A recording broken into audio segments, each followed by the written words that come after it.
What's going on, boys and girls? So, I know it's been a while, but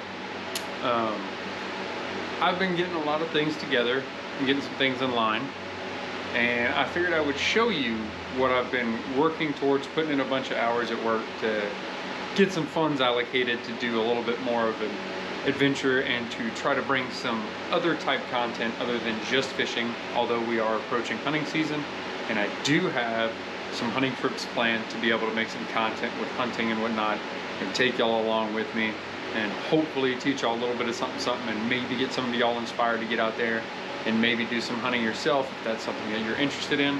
But let me show you what I have been working on. So right here, and I'm certain that you'll be able to hear the fans in the background, and I apologize for any weird camera angles. You are on a ginormous tripod right now that I'll be using for this video, but I know you hear that fan and this fan, but this right here, I have been working on getting together stuff to do some bait making, and I've made a bunch of baits. I've played with it a little bit, and I figured I would take y'all along with one right quick.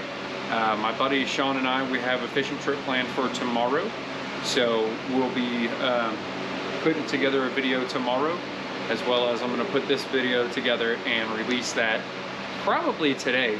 But I figured I would take y'all along while I make something simple right quick and just show y'all the basics of bait making. And as I grow with it, I'm obviously going to make more videos and just make videos where I'll mount the camera on the wall or something like that, and just have you guys come along with me while I play around in here and learn bait making. So without any further ado, let's get cracking. So I've got a few seconds left on this cup of plastic. This is just remelt. So basically all I'm doing is already have some plastic and some cups, as you can see, like right here and there, and got some off to the side and whatnot. But this is just some black plastisol that I've got mixed up that I use to pour my little shad dots on my molds. And I don't know how difficult it's going to be to get this on camera. Hopefully not too difficult. Oosh. Hopefully my thumb is not in the way. If it is, I'll know when I edit it, and I'll try to find a better way to shoot this. Ooh, that's a crooked shad dot.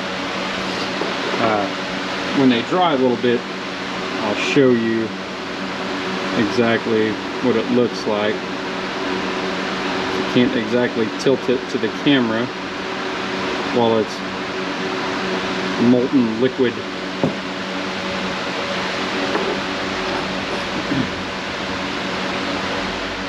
Can I bring this up some more? Use this one. Yeah, see if I bring it up some. Tilt the camera down more.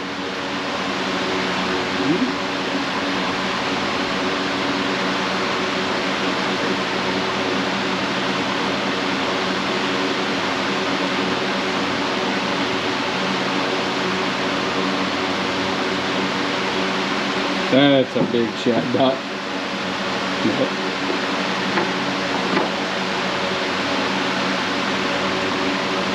So what these are called are open pore molds. So you have mainly two different types of molds. You have open pore. Ooh, I'm gonna redo that one. But you have open pore, and then you have injection molds. So open pore is just how it's said.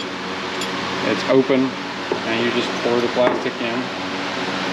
Like I said, I'm just remelting the plastic, so actually I'm going to redo all but one of these.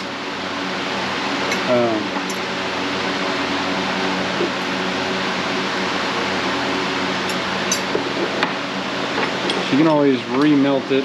Some things are more temperature sensitive than others, but get off my finger. It's a little warm.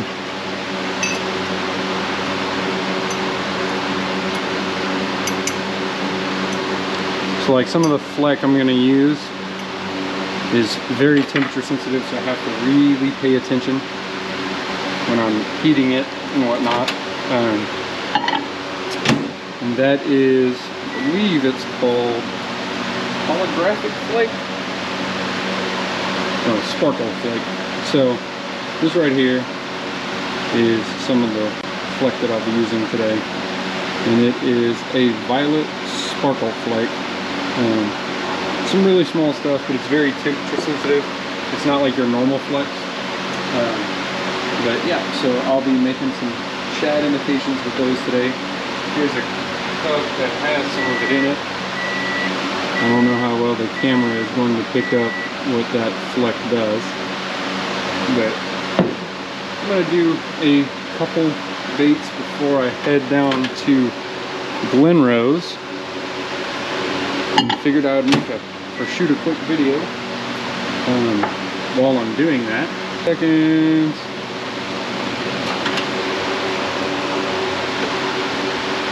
So, giving credit where credit is due, where I learned about this is a YouTube channel called World's Worst Fishing. And I've been watching his stuff for probably 2 years or better. Ah, dang it, but that's fine. I can scrape that other one out. This is definitely way different when pouring with a camera.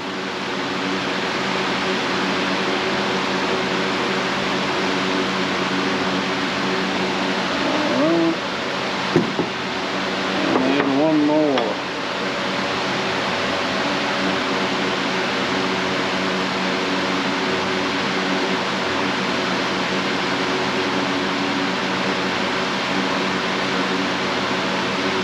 Alright, we got our shad dots poured. We're gonna pop this shad dot off. The shad don't typically have 2 dots. So I'm gonna go ahead and whenever you are pouring, hand pouring, you're doing multiple colors. It's called a laminate. And when you're doing a laminate, heat is your best friend. So over here to the side, which you will see in a moment, I have a pancake griddle, like one of those cheapo depot ones from Wally World. And I'm going to heat that up to 300 degrees. You don't want to go too hot, because I will show y'all some of the baits that I've poured, learning a lot about this stuff. And you'll see where when your griddle's too hot, it keeps your plastic liquid too well, and so yes, does it make strong laminates? Sure, but all of your flake will just sink down to the bottom, and that's not what you want. You want it to be suspended in the plastic solid. So here we go. So the first one that we make, we're going to keep it super simple. And I'm literally just going to pour these full of just the cup that I have over here with the sparkle flake. Really, I'm hoping to burn that cup out so that way I can mix up some for y'all on camera. Because I already have a bunch here that I want to use, and don't want to waste. But I'm going to mix up, or I'm going to melt this bad boy and go from there. So I'm going to have to pay really close attention to this. I'm going to pause the camera for a moment because I don't want to ruin the flake that's in there, because like this jar of flake and this jar of flake are all like $3 or $4. This jar of flake, which is that sparkle flake that I've got in there, is like I think $12, $12, $13. So it's considerably more expensive. So I'm gonna turn off the camera for a second, get this melted right, and make sure that this is taken care of properly, and then from there we'll pour some solid colors. I still have to use the pancake griddle because those shad dots are still a different plastic and it's cold, so you want to bring that up to temperature so it actually bonds with your plastisol or your other colors. So I'm gonna get to paying attention to this and I'll be right back. All right, so I think we've got it good. So one thing you may or may not be able to see on camera is that there are a whole bunch of little tiny air bubbles in there. So I'm going to take this over there, and right where that shiny silver thing is my vacuum pot.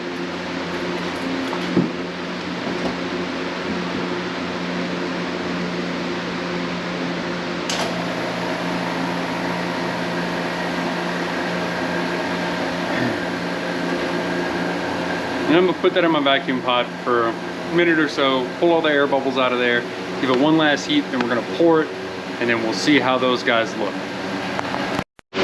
Alrighty, boys and gals, so we've pulled out a large amount of bubbles from this thing, and it doesn't look like much, but then the moment I do that, all those purple and all those things come out. So go ahead and get the, ooh, that was not good. Wow, I'm messing this one all up. Let me do this where I can see what I'm doing.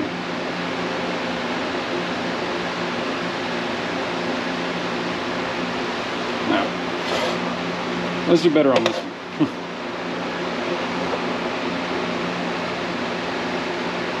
Hopefully I got enough plastic.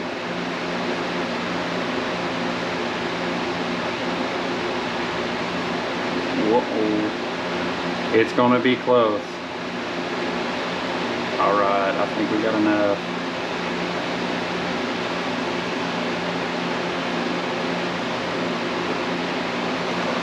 Just barely. I think it's still gonna countersink just a little bit, but we're gonna let these molds hang out for a second to actually get them to bond. And then I'll let them hang out for about 5 minutes or so. Then I'll cut the griddle off. Then you wait about 20 to 30 minutes to let it cool. But in the meantime, I'll tell you a little bit more about this whole process. Alright, so I've been wanting to do bait making now for a good little while. And I've been looking into it for probably about 2 to 3 years. I've been talking about it on and off. Finally decided, since I decided to go ahead and do a YouTube, to actually try it out and, you know, check this stuff out, make some baits, go fishing with them, show y'all how they work and whatnot, and maybe one day start selling some of them. But as for right now, that's not happening. I'm gonna be sending out a few to some friends and family, get them to try them out. And when I start getting enough positive feedback and I feel confident enough in my baits, then I'll start actually selling them. But as you can see, on camera it's definitely way harder than doing them just hanging out in here. So I'll take y'all through a little bit of how everything works. So this right here is plastisol, and I use Dead On Plastics. They're one of the industry leaders. I really like their plastics because they don't have any phthalates in them, or is it parabens? One or the other. But they're definitely better for usage in an enclosed environment, which, as you can see, I'm in a garage, not really in an enclosed environment. It produces less harmful chemicals. However, if you do decide to do bait making, ensure that you are using enough ventilation. I have 2 box fans in here in a garage with the door wide open. I have this fan pushing at its lowest setting, sweeping everything into the other fan I have right by the garage door that's pointed going outside the garage at its highest setting. This right here is just giving just enough to push any fumes over to this guy, and they don't hang out and linger. So you take the plastisol, you mix it up inside the jug, then you pour it into a measuring cup to whatever determined amount you want to use. Right now, because I only have 2 molds, I'm using the 1/4 cup. So I'm only filling it up to the 1/4 cup line. All of my recipes are based off of a 1/4 cup measurement. So I'll add stuff like this from Lure Works. I'll add colorant. This is pigment that actually dyes the plastisol to the color that I want to use. So I add my dyes to get the colors that I want, and then I add, like I showed y'all before, these types of things. This is Flake. That's what gives all the little shiny glittery things in the bottom of your, or inside your baits. That's what that is. So I add the Flake, I add the colorant, and then I just pour it into a mold. Hand pouring is very simple, but can be difficult, especially when you start to get into, I'll grab some lures right quick. So, as I said before, no judgment here, but I'm new to bait making, and I've made a whole bunch of different swim baits. And here,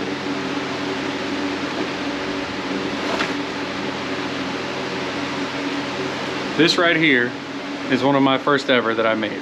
As you can see, the drips from the cup and stuff like that, and the pour lamination. So this is where the heat comes into play to make sure that your layers actually bond.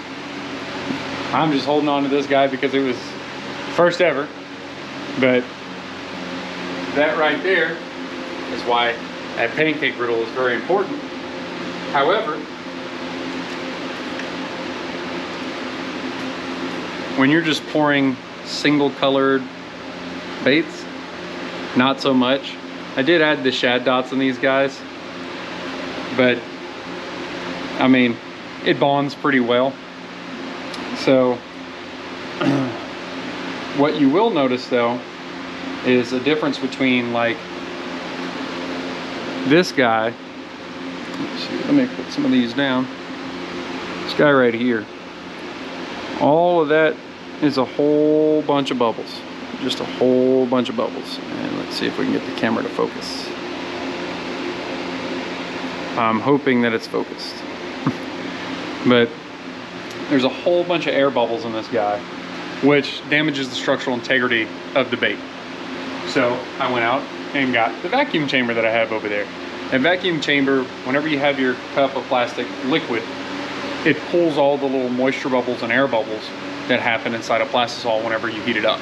So with using that vacuum chamber, I'm able to take a lot of those bubbles out and prevent a lot of that stuff. So that really helped, and definitely upgraded my bait making to being able to make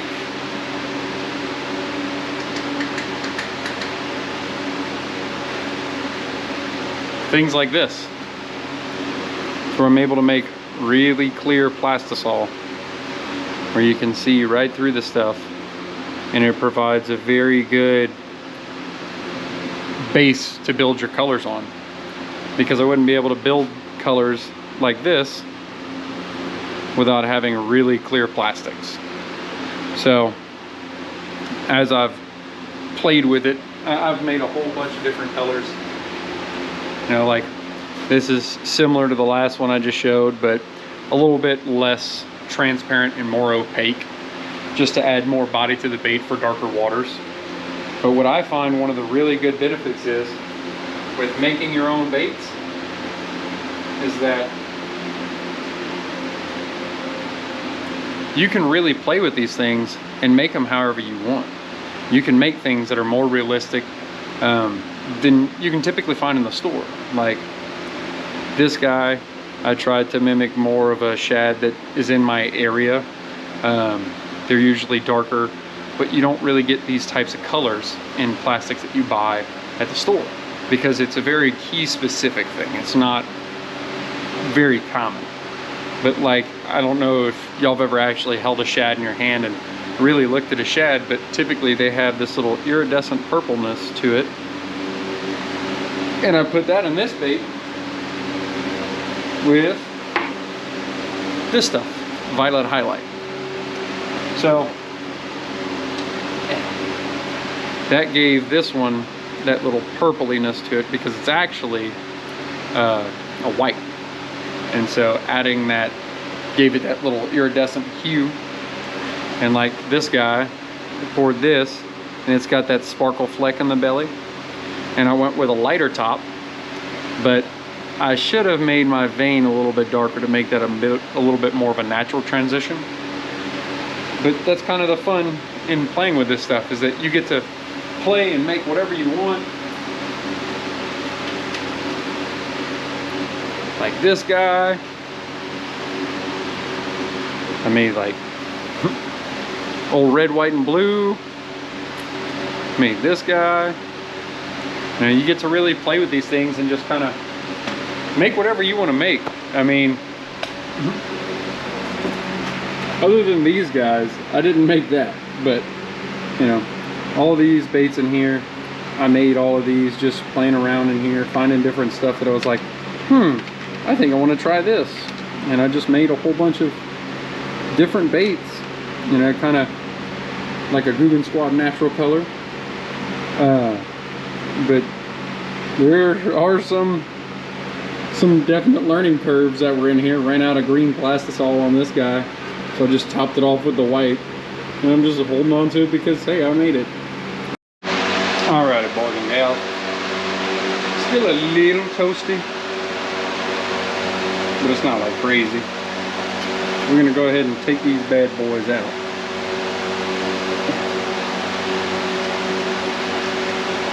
If I can hurry up and try to pour one more before I gotta roll, but check that thing out. It's all white, but that freaking, what's called it, sparkle flake.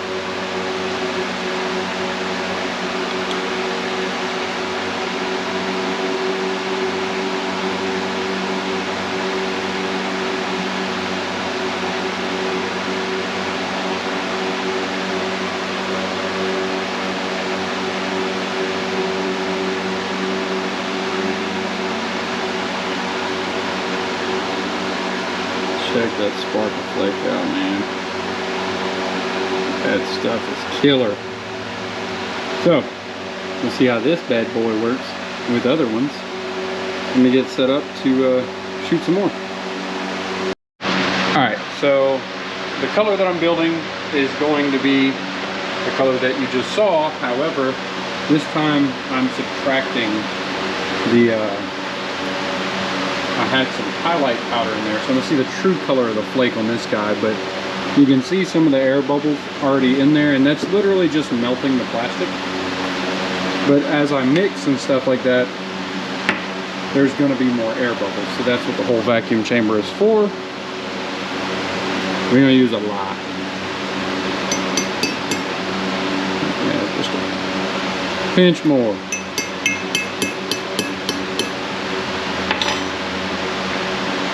And eventually I'll be upgrading to having actual spoons for this instead of just using a spoon from the kitchen. But with this stuff, it's so fine you have to mix it pretty aggressively. I don't know how well y'all will be able to see, but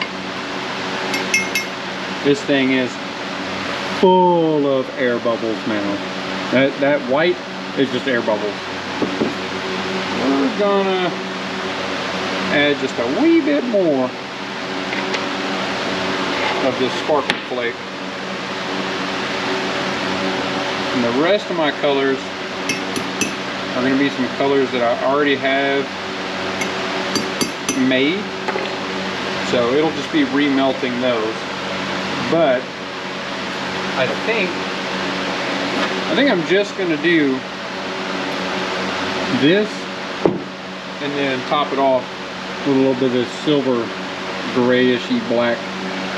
And I'm just gonna go with that. So let me get this mixed in, get this in the vacuum pot, pour my shad dots.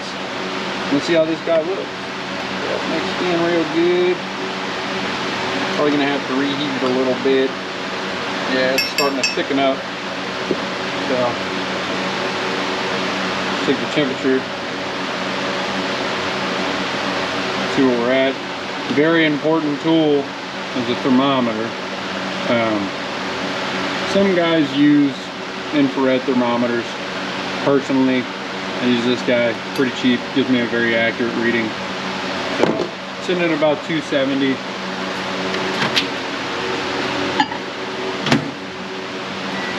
Because when you use the infrared thermometer, you have to like mix, shoot, mix, shoot, mix, shoot. And so you're going to be putting air bubbles in there anyways because you're mixing. So with this guy, it's such a small probe that when you're mixing, you're not really kicking in a whole lot of air bubbles. You usually keep it pretty good, but yeah, you can see that that's just air bubbles. So we're gonna take this guy over to the vacuum chamber. Y'all walk with me. Man, I need to clean up this garage bad. So just set it in the pot,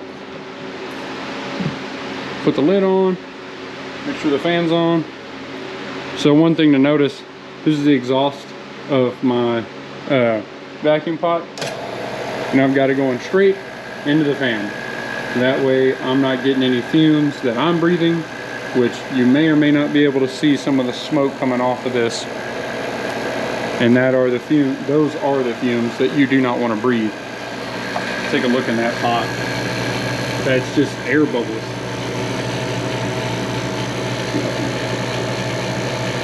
Just pulling all those air bubbles out. And in the meantime, we're gonna pour our shad dot. All right, hopefully we can get this in one run this time.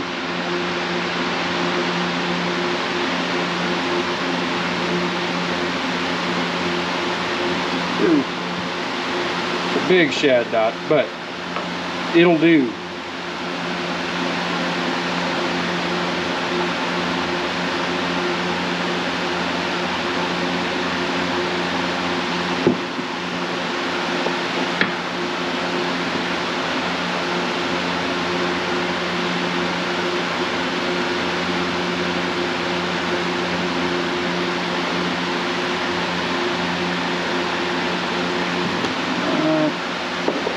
See if we can get this guy.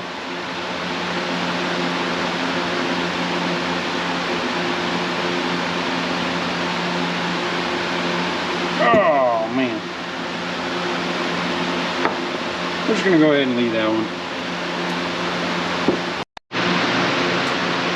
Alright, so we're gonna give this a couple more seconds and okay.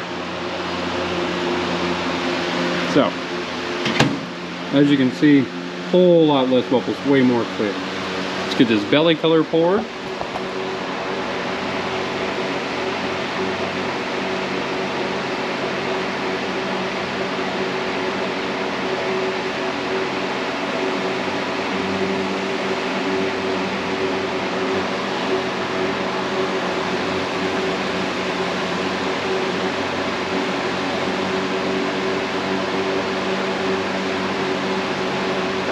Hit the walls a little bit.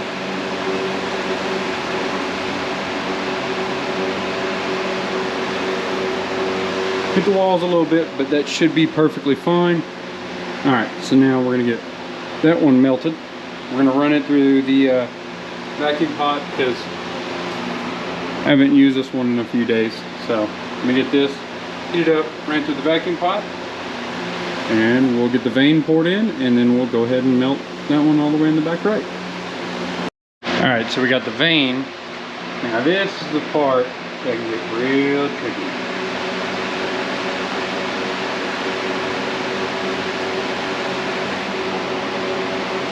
So what you want it to do is to just go to the end and just to barely touch the eye holes that are in the mold.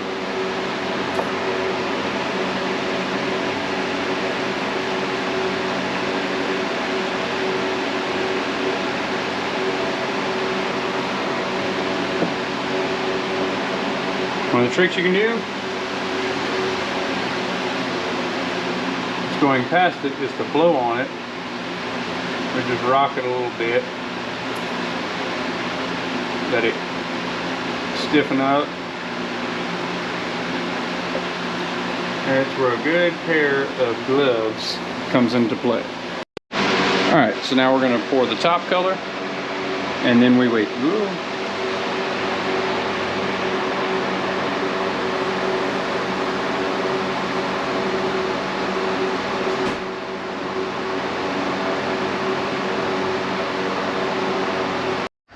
Alrighty, let's see what we got on the molds, my guys. Let's see how that color turned out.